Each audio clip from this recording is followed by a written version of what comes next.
ఇండియాను మరో 25 ఏళ్లు అప్రతిహతంగా పాలించేందుకు భారతీయ జనతా పార్టీ రచిస్తున్న వ్యూహమేంటి?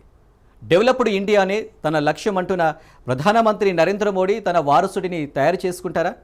తనకు తానుగా రిటైర్మెంట్ ప్రకటించుకుంటారా? 75 ఏళ్ల వయసు పైబడిన లీడర్లు, ఏజ్ బార్ క్యాండిడేట్లు అంటూ రిజెక్ట్ చేస్తూ వస్తున్న బీజేపీ ప్రధానమంత్రికి ఆ వయసు వస్తుండడంతో రిటైర్డ్ కావాలని ఆదేశిస్తుందా? ఒకప్పుడు పార్టీలో వాజ్పేయి అద్వానీ జోడీ, నేడు మోడీ అమిత్ షా జోడీ. మరి రేపు అంటే వచ్చే సమాధానం ఏంటి? భారతీయ జనతా పార్టీ చరిత్రలో మున్ముందు మోడీ చరిష్మా మరింత పెరుగుతుందా, తగ్గుతుందా? రష్యన్ ప్రెసిడెంట్ వ్లాదిమిర్ పుతిన్ బాటలో నడిచి మన ప్రధాని మోడీ ప్రెసిడెంట్ ఆఫ్ ఇండియా అయ్యేందుకు ఏమైనా ప్లాన్ చేస్తున్నారా? రాష్ట్రపతి ముర్ము టెన్యూర్ అయిపోయాక రైసినా హిల్స్లో కొలువు తీరేది మోడీయేనా, లేక వెంకయ్య నాయుడా, లేక మరెవరైనా? యంగ్ తరంగ్ యోగిని అటు మోడీ ఇటు ఆర్ఎస్ఎస్ ప్రధానిగా అప్గ్రేడ్ అయ్యేందుకు యాక్సెప్ట్ చేస్తారా? డిఫాక్టో డిప్యూటీగా చక్రం తిప్పుతున్న అమిత్ షాకు అధికారికంగా ఉప ప్రధాని అయ్యే పొలిటికల్ ఛాన్సెస్ కనబడుతున్నాయా? హిందీ రాష్ట్రాల పార్టీ అనే ముద్రను తొలగించేందుకు బీజేపీ దగ్గరున్న మాస్టర్ ప్లాన్ ఏంటి? దక్షిణాదిలో జాతీయవాద రాజకీయాల కోసం ప్రాంతీయ పార్టీలను విలీనం చేసుకుంటుందా? మాట వినుకుంటే ఖతం చేస్తుందా? పార్టీ వీకున్న చోట గెలిచి నిలిచేందుకు సౌత్ నుంచి నేషనల్ పార్టీ ప్రెసిడెంట్ ఎన్నుకుంటుందా? ఈడబ్ల్యూఎస్ రిజర్వేషన్లు, చట్టసభల్లో మహిళా రిజర్వేషన్లు, ఆర్టికల్ 370 రద్దు వంటి ఎన్నో కీలకమైన రాజ్యాంగ సవరణలు చేసిన ప్రధాని మోడీ కాన్స్టిట్యూషన్లో భారీ మార్పులకు శ్రీకారం చుట్టనున్నారా?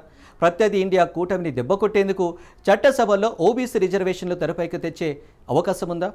ఈ ప్రశ్నలన్నింటి సమాధానం సెప్టెంబర్ 17 తర్వాత జరగబోయే పరిణామాల ఆధారంగా ఉంటాయన్నది పొలిటికల్ అనలిస్టుల అంచనా. నరేంద్ర మోడీ 75వ పుట్టినరోజు సెప్టెంబర్ 17 తర్వాత వాట్ నెక్స్ట్ అనేది తెలుసుకునేందుకు యావత్ దేశమే కాదు, ప్రపంచం మొత్తం వెయిట్ చేస్తుంది. ప్రధానిగా మోడీ రిటైర్మెంటా, కంటిన్యూ అయ్యేనా, వారసుడి ఎంపిక మొదలవుతుందా అనే ఉత్కంఠ కొనసాగుతుంది. ఈసారి జరిగే ప్రధానమంత్రి నరేంద్ర మోడీ పుట్టినరోజు వేడుకలు, ఆయన తీసుకునే నిర్ణయంపై యావత్ భారతదేశమే కాదు, సమస్త ప్రపంచం ఉత్కంఠంగా ఎదురుచూస్తుంది. పీఎం మోడీ తన రాజకీయ రిటైర్మెంట్ ప్రకటిస్తారా, లేదంటే ఫుల్ టర్మ్ కంప్లీట్ చేస్తారా? ప్రధానమంత్రి నరేంద్ర మోడీ తన పదవి నుంచి తప్పుకుంటే క్రియాశీల రాజకీయాలకు దూరం అవుతారా? మోడీ పీఎం పోస్టు నుంచి తప్పుకున్నా, లేదంటే వచ్చే సార్వత్రిక ఎన్నికల్లో ఆయన తదుపరి వారసుడిగా తెరపైకి ఎవరొస్తారు? పార్టీ నిబంధన ప్రకారం మోడీ తప్పుకుందామని అనుకున్నా అది సాధ్యమా? మోడీ దిగిపోతానంటే ఇండియా సంకీర్ణ సర్కారు మిత్రపక్షాలు ఒప్పుకుంటాయా? పార్టీ ఒప్పుకుంటుందా? బీజేపీకి సైద్ధాంతిక గురువుగా చెప్పే ఆర్ఎస్ఎస్ మోడీని ఎలా ఒప్పిస్తుంది? ఏమని ఒప్పిస్తుంది?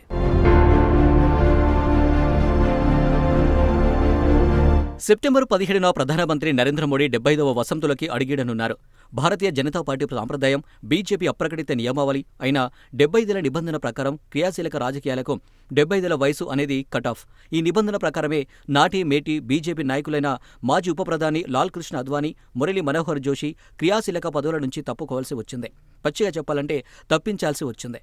గత 2 ఎన్నికల్లో బీజేపీ కురవృద్ధులకు మంత్రి పదవులు ఇవ్వలేదు. కాలం గిరున తిరిగినట్లు మోదీ ప్రధానమంత్రిగా వరుసగా 3సారి ఎన్నికవ్వడం, తొలి ప్రధాని జవహర్లాల్ రికార్డును సమం చేయడం జరిగింది.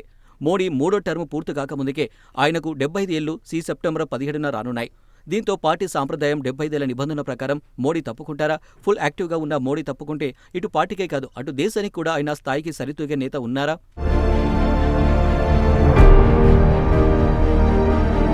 75 ఏళ్ల వయసుకు ముందు నుంచి అద్వానీ, మురళీ మనోహర్ జోషి లాంటి నేతలు అనారోగ్య సమస్యలతో బాధపడుతున్నారు.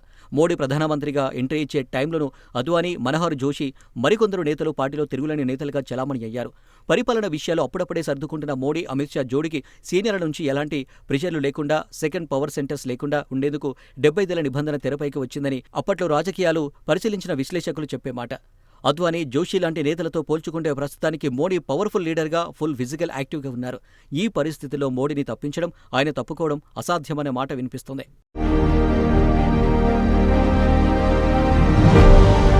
ప్రధానమంత్రి రిటైర్మెంట్ అనేది ఇప్పుడు బీజేపీ చేతిలో మాత్రమే లేదు. మోడీ నేతృత్వంలో బీజేపీ సొంతంగా ప్రభుత్వాన్ని ఏర్పాటు చేయలేకపోయింది.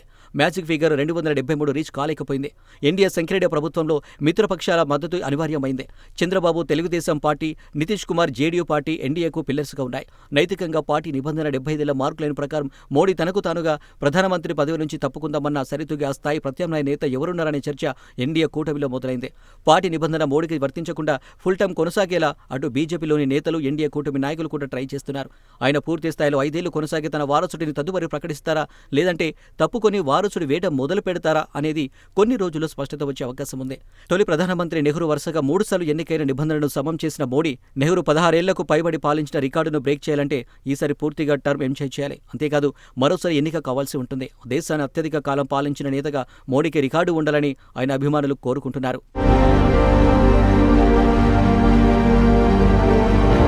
బీజేపీ సైద్ధాంతిక బలగాన్ని ఏర్పాటు చేసే ఆర్ఎస్ఎస్ పాత్ర కూడా మోడీ రిటైర్మెంట్ విషయంలో కీలకం కానుంది.